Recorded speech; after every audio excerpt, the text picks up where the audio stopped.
नमस्कार मंडळी, श्री स्वामी समर्थ. बघा, एक प्रश्न मनापासून विचारते. तुमच्यापैकी किती जणांना स्वामीचरित्र सारामृत पारायण करण्याची खूप इच्छा असते, पण वेळ नसल्यामुळे ते राहून जातं. जर तुमच्याही मनात अशी इच्छा असेल तर आजचा हा व्हिडिओ तुमच्यासाठी खूप खास आहे. कारण स्वामी समर्थ महाराजांचा प्रकट दिन म्हणजे अतिशय पवित्र आणि दिव्य असा दिवस. आणि या दिवशी फक्त एका दिवसात संपूर्ण स्वामीचरित्र सारामृत पारायण करून स्वामींची कृपा कशी मिळवायची हे मी तुम्हाला अगदी सोपे आणि सविस्तर पद्धतीने सांगणार आहे. त्यामुळे व्हिडिओ स्किप न करता अगदी शेवटपर्यंत नक्की पहा. भिवू नकोस, मी तुझ्या पाठीशी आहे आणि अशक्य ही शक्य करतील स्वामी.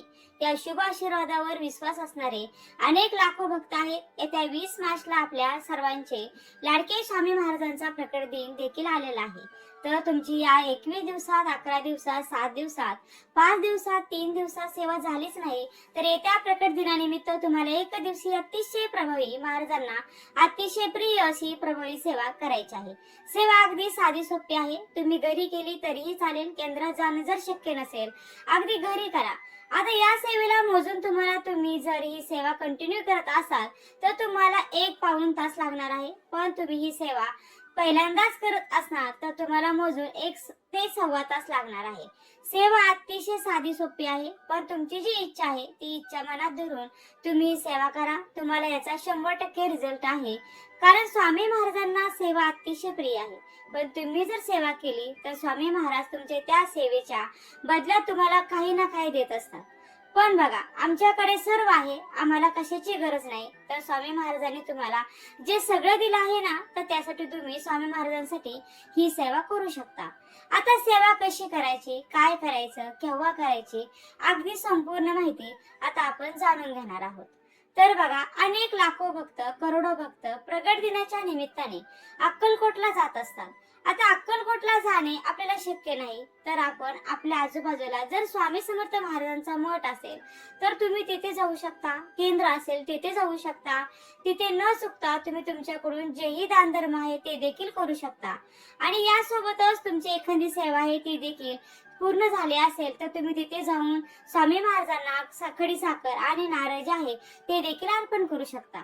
किंवा तुम्हाला नवीन सेवा सुरू करायची आहे तरी तुम्ही करू शकता. आता स्वामी महाराजांना अतिशय प्रिय सेवा म्हणजे काय आहे तर तुम्ही रोज नामस्मरण करणं महाराजांना अतिशय प्रिय आहे. त्यासोबत रोज तुम्ही जर स्वामीचरित्र सारामृताचे 3 अध्याय पठण केले हे सुद्धा स्वामी महाराजांना अतिशय प्रिय आहे. त्यासोबत तुम्ही गुरु लीलामृत तसेच यासोबत गुरुचरित्र जे आहे तेच पठण करू शकता. पण आता हे करणं शक्य नाही तर जे 21 अध्यायाची पोथी आहे ती म्हणजे स्वामी चरित्र सारामृत, याचा जर तुम्ही रोज न चुकता क्रमशः 3 अध्याय वाचले तरीही तुमच्या जीवनामध्ये खूप सारा फरक पडत असतो. आणि महाराज काही ना काही, कोणत्या ना कोणत्या रूपामध्ये तुम्हाला देत असतात. मग बघा, येत्या प्रकट दिनानिमित्त सेवा करायची आहे तर तुम्ही या दिवशी एक दिवशी श्री स्वामीचरित्र सारामृताचं पठण करू शकता. पठण अगदी साधं सोपं आहे. जी पोथी आहे ती अगदी मराठीत आहे. तुम्ही जर पहिल्यांदा हे पाठ आहे किंवा पारायण आहे ते करत असाल तर तुम्हाला सव्वा तास लागणार आहे. पण तुम्ही रोज अध्याय वाचत असाल किंवा तुम्ही याच्या आधी सेवा केली असेल तर तुम्हाला मोजून पाऊण तास लागणार आहे. मग काय करायचं आहे आपल्याला, 20 मार्चला सकाळी लवकर उठायचं आहे. जेवढा लवकर शक्य होईल तेवढ्या लवकर तुम्हाला उठायचं आहे. त्यानंतर आपलं घर पूर्ण आपल्याला स्वच्छ करायचं आहे. झाडून पुसून घ्यायचं आहे. अंगणामध्ये सुंदर अशी छानशी छोटीशी रांगोळी काढायची आहे. आपला जो उंबरठ आहे त्या उंबरठ्याला देखील हळदीचं लेपन करायचं आहे. कारण स्वामी महाराज आपल्या घरामध्ये येणार आहेत आणि त्यामुळे आपल्या घरातील सगळी निगेटिव्ह एनर्जी जी आहे ती बाहेर जाते आणि बाहेरची जी पॉझिटिव्ह एनर्जी आहे ती आपल्या घरात येत असते. आपल्या घरात अतिशय सुंदर आणि जे पवित्र वातावरण आहे तर ते होत असतं. त्यानंतर आपली जी देवपूजा आहे ती आपल्याला करून घ्यायची आहे. त्यानंतर सगळ्यात महत्वाचं आपल्याला आता स्वामींचं सारामृताचं जे पाठ आहे ते करायचं आहे. मग ज्या जागी तुम्हाला ती पोथी एक दिवस उचलता येणार नाही तर त्या जागी तुम्हाला ती पोथी जी आहे तर ती ठेवायची आहे. बघा, त्यानंतर पारायणासाठी पूजेची मांडणी आपल्याला करायची आहे. तर पूजेची मांडणी कशी करायची ते पाहूयात. तर बघा त्या ठिकाणी आपल्याला अगदी स्वच्छ थोडंसं गोमूत्र टाकून पाणी टाकून स्वच्छ ती जागा पुसून घ्यायची आहे. त्यानंतर खाली आपण एक स्वस्तिक किंवा छोटीशी रांगोळी काढायची आहे. त्यावर चौरंग बांधायचा आहे. त्यावर लाल किंवा पिवळे वस्त्र स्वच्छ हे अंतरायचं आहे. त्यावर स्वामी समर्थ महाराजांची मूर्ती किंवा फोटो जो आहे तो ठेवायचा आहे. बघा मूर्ती असेल, मूर्तीला अभिषेक करायचा आहे. मग मूर्तीला कसा अभिषेक करायचा ते देखील जाणून घेऊया. मूर्तीला प्रथम पाण्याने त्यानंतर दुधाने अभिषेक करावा किंवा पंचामृताने देखील तुम्ही अभिषेक हा करू शकता. अभिषेक करताना षडाक्षरी मंत्र म्हणजे श्री स्वामी समर्थ या षडाक्षरी मंत्राचा जोपर्यंत तुम्ही अभिषेक करणार आहात तोपर्यंत तुम्ही या मंत्राचं पठण करायचं आहे. तुम्ही पवन नाम सुक्तम यासोबत रामरक्षा यासोबतच विष्णू सहस्रनाम मंत्र 11 वेळेस बोलू शकता. त्यासोबतच अथर्व शीर्षाचं पठण देखील करू शकता. श्री स्वामी स्तवन म्हणू शकता. तुम्हाला जसा वेळ असेल, जसं तुमच्याकडे सेवा होणार असेल तशी तुम्हाला करायची आहे. सेवा क्रमशः करायची असं नाही, तुम्हाला वेळ भेटणं गरजेचं आहे.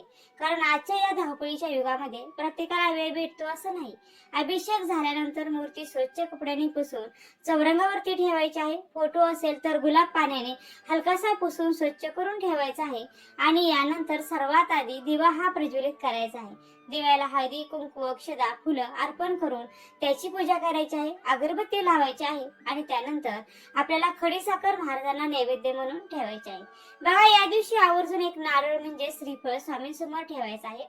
हा नारळ ठेवताना आपल्या मनातील इच्छा स्वामींना सांगायची आहे आणि यानंतर स्वामींना अष्टगंध लावायचा. हळदी कुंकू स्वामींच्या मूर्तीला कधीही लावायचे नसते हे लक्षात ठेवा.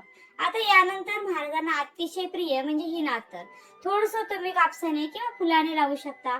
जर फोटो असेल तर त्या फोटोला सुद्धा लावायचा आहे. आणि यानंतर स्वामींना झेंडूची फुलं किंवा पिवळी फुलं अर्पण करायची आहे. त्यानंतर आपली जी स्वामी सारामृताची पोथी आहे तर त्या पोथीला सुद्धा गंध, फुलं, अक्षता अर्पण करा. त्यांना नमस्कार करायचा आहे. आता ही सर्व मांडणी झाल्यानंतर आता आपण पारायण सुरू करण्यासाठी तयार झालो आहोत. पारायण सुरू करण्यापूर्वी सर्वात महत्वाची गोष्ट म्हणजे संकल्प. संकल्प सोडण्यासाठी हातात थोडंसं पाणी घ्यायचं आहे. त्यामध्ये अक्षदा, फुलं आणि थोडंसं हळदी कुंकू टाकायचं आहे. आणि यानंतर आपलं पूर्ण नाव सांगायचं आहे. गोत्र माहिती असेल तर गोत्र सांगायचं आहे, नसेल तर काश्यप गोत्र असं म्हणायचं आहे. आणि यानंतर आपण स्वामी चरित्र सारामृत 1 दिवसीय पारायण करत आहोत आणि कोणत्या इच्छेसाठी करत आहोत हे सांगायचं आहे. यानंतर ते पाणी ताटात सोडायचं आहे. हे पाणी नंतर तुम्ही झाडाला टाकू शकता. संकल्प झाल्यानंतर सर्वात आधी स्वामी स्तवन म्हणायचं आहे. त्यानंतर श्री स्वामी समर्थ या मंत्राची 1 माळ जप करायची आहे.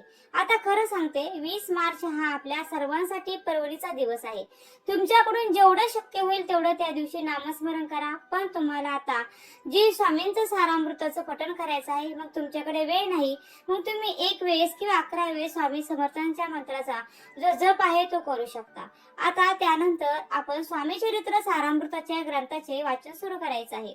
बघा या ग्रंथामध्ये एकूण 21 अध्याय आहेत आणि हे सर्व अध्याय एका बैठकीत वाचण्याचा प्रयत्न करायचा आहे. वाचन करताना काही नियम देखील पाळायचे असतात. वाचन करताना मध्ये उठायचं नाही, मोबाईल बाजूला ठेवायचा आहे, कोणीही डिस्टर्ब करणार नाही याची देखील काळजी घ्यायची आहे.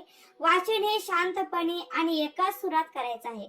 मोठ्याने वाचू नका. तुम्हाला जेवढ्या आवाजात जेवढे आवश्यक असेल तुम्हाला स्वतः ऐकू येईल तेवढ्या आवाजात तुम्हाला वाचन करायचं आहे. आणि पोथी वाचताना काही अर्थ समजून देखील घ्यायचा आहे बरं का. महाराजांचे जे वर्णन आहे ते तुम्ही अगदी स्वतः तुमच्या तोंडाने करत आहात असं महाराजांना वाटलं पाहिजे. पारायण वाचताना मध्येच डुलू नका, हलू नका. महिला जर पारायण वाचत असतील तर मोकळे केस सोडून बसू नका. तसेच बघा ग्रंथ हातात घेऊन वाचायचा नाही, तो पाटावर ठेवून वाचायचा आहे. ओळीवर बोट फिरवत वाचन करायचं नाही, डोळ्यांनी वाचायचं आहे आणि मन पूर्णपणे स्वामींकडे केंद्रित ठेवायचं आहे. असं श्रद्धेने वाचन केल्यास स्वामींची कृपा ही नक्कीच मिळते. 21 अध्याय पूर्ण झाल्यानंतर परत पोथी आपल्याला बंद करायची आहे.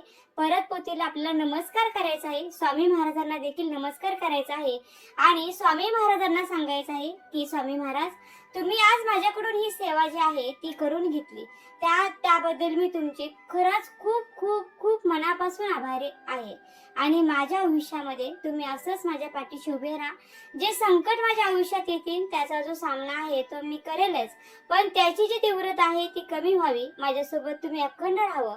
माझी ही इच्छा आहे तुम्ही लवकरात लवकर पूर्ण करावी असं म्हणायचं आहे आणि नमस्कार करायचा आहे. आणि त्यानंतर आरती करायची आहे. बघा, आरती ही गणपती बाप्पांची, त्यानंतर स्वामी समर्थ महाराजांची आणि दत्तगुरूंची आरती ही तुम्ही करू शकता. त्यानंतर तुम्ही स्वयंपाकघरात जेही करणार आहात, पुरणपोळीचा नैवेद्य महाराजांना अतिशय प्रिय आहे. त्याचप्रमाणे कांद्याची भजी देखील अतिशय प्रिय आहेत. यासोबत बेसनाचे लाडू सुद्धा महाराजांना खूप प्रिय आहेत. मग शक्य नसेल तर तुम्ही जेही घरात बनवणार आहात तो नैवेद्य महाराजांना तुम्हाला दाखवायचा आहे. त्यानंतर तो नैवेद्य जो आहे तो तुम्ही घरामध्ये फक्त घरातल्या व्यक्तींनी अर्ध्या तासाने तो घ्यायचा आहे आणि सर्वांनी तो खाऊन टाकायचा आहे.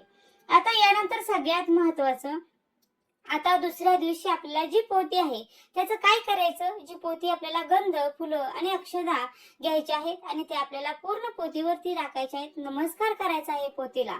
गुरुर ब्रह्मा गुरुर विष्णू गुरुर देव महेश्वरा गुरुर साक्षात परब्रह्म तस्मै श्री गुरुवे नमः हा मंत्र म्हणायचा आहे. स्वामी महाराजांना नमस्कार करायचा आहे आणि त्यानंतर जे नारळ आहे ते तुम्ही वाहत्या पाण्यामध्ये किंवा स्वामी समर्थांच्या केंद्रात देखील नेऊन ठेवू शकता. तुम्हाला जसंही शक्य असेल तसं तुम्ही करा. त्यानंतर जी पोथी आहे ती आपल्याला नेहमीच्या ठिकाणी ठेवायची आहे. बाकीच्या ज्या वस्तू आहेत ते व्यवस्थित ठेवायच्या आहेत. आपली जी जागा होती ती आपल्याला स्वच्छ पुसून परत घ्यायची आहे आणि अशा पद्धतीने तुम्हाला एक दिवशी जे स्वामी सारामृत आहे ते पठण करायचं आहे. पठण करायचं आहे. शक्य असल्यास या दिवशी अन्नदान देखील करण्याचा प्रयत्न करायचा आहे. तरीही ते उद्यापन मानलं जाईल. खरंच सांगते, एका दिवसाने सुद्धा तुमच्या आयुष्याचं सोनं होणार आहे. बघा, अतिशय साधी पण अतिशय ही प्रभावी सेवा आहे. श्रद्धेने आणि मनापासून केलेलं एक दिवसीय स्वामीचरित्र सारामृत पारायण भक्ताच्या आयुष्यात खूप सकारात्मक बदल घडवून आणतं. स्वामी भक्तांच्या अडचणी देखील दूर होतात, मनाला शांती मिळते आणि स्वामींची कृपा सदैव आपल्या पाठीशी राहते. तर तुम्हीही स्वामी प्रकट दिनाच्या दिवशी हे एक दिवसीय पारायण नक्की करा आणि निश्चित तुम्हाला याचा फरक पडेल. व्हिडिओ कसा वाटला कमेंट करून नक्की सांगा. झालेली सेवा स्वामी महाराजांच्या चरणी रुजू करते. व्हिडिओ आवडला असेल तर व्हिडिओला नक्की लाईक करा, शेअर करा आणि चॅनलला सबस्क्राईब करायला मात्र अजिबात विसरू नका. व्हिडिओ शेवटपर्यंत पाहिल्याबद्दल अगदी मनापासून तुमची खूप खूप आभारी आहे. धन्यवाद.